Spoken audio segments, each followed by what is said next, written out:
today I'll be teaching how to play lightly row on page 19.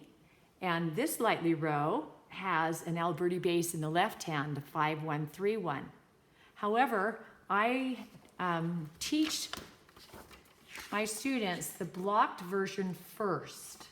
So they may have already learned how to play blocked chords at the bottom of page 22. It's Mary's Lamb has a C blocked chord and a G blocked chord in first inversion. So the students, in order to learn those chords, I'm going to show you how to learn those and then how that will apply to lightly row. So I'm playing C, E, and G together. And when they're learning how to do this, it's probably more convenient to not play it on middle C, but come down. So here we are. Now the problem with playing C, E, and G together, these three keys only, the other two fingers want to play down too. They just want to go down too. So that you can put a pencil between the second and fourth fingers, and that holds them out of the way so they don't play. So I'd love to hear your feedback on at the bottom of this. Tell me how your child's doing with this. I've had a lot of success with this over the last 40 years. Okay, I can do that. Now I have to learn how to play the second chord, which is called a G chord, and it's in first inversion. Here's my G. My middle finger is going to slide over that crack, and my pinky is going to slide over that crack. And that's the B, D, and G you're playing, and that's a G chord in first inversion. Very popular chord in this Suzuki Book 1. So I'm going to press that down maybe 4 or 5 times, maybe 10 if it's a young beginner, and that's all they do that day. But here we go. Oh, I shifted back up. I went over the cracks. Whoops, and I need to go back down. Trying not to bang. I don't want to bang. But the little children will probably bang, or they might not even hardly be able to press the keys down. But over 2-3 weeks, month, you're going to see a big change. Back and forth. Oh, can you do it without looking? Let's see. I'm going to feel the cracks. My fingers are memorizing where that distance is as I repeat it multiple times. So my goal is to do it 10 times a day like that till I can do it without looking. 10 times like that. Okay, and then gradually I'm going to take this pencil out and see if I can hold my fingers up enough that they don't press down the keys. Let the key up, let your thumb up, and go back down. Now that's really important to spend a considerable amount of time to be able to do that before you start ever thinking about this next step.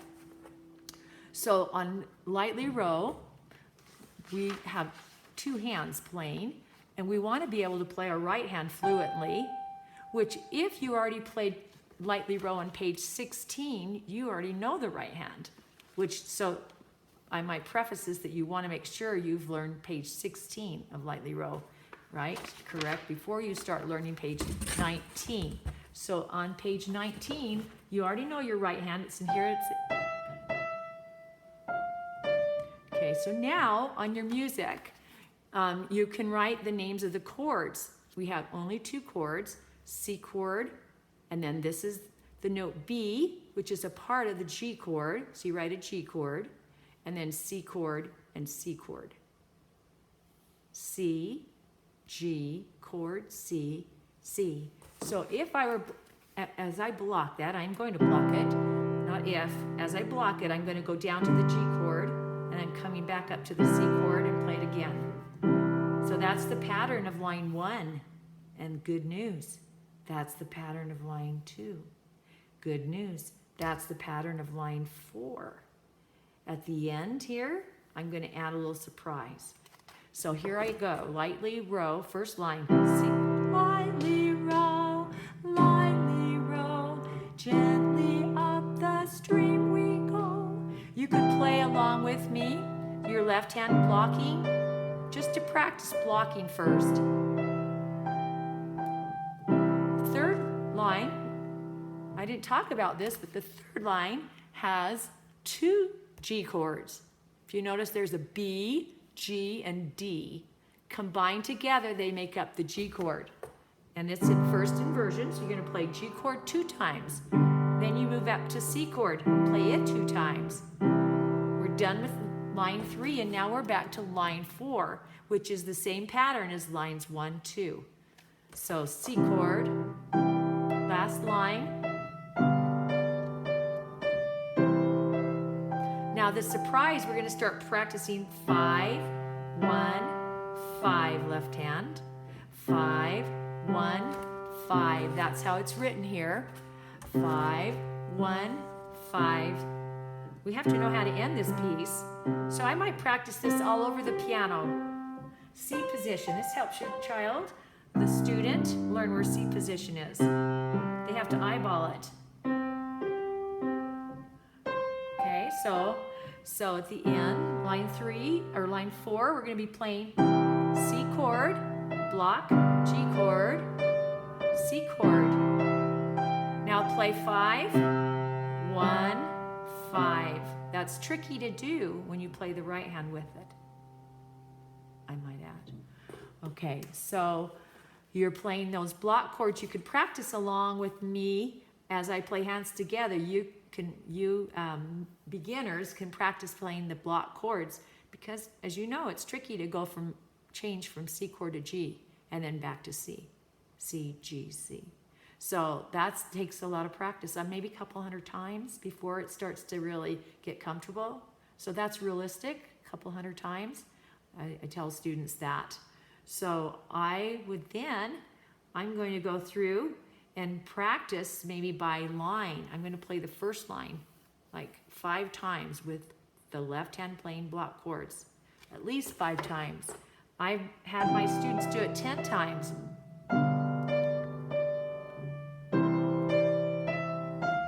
There's 1 time, then I'm going to do it again.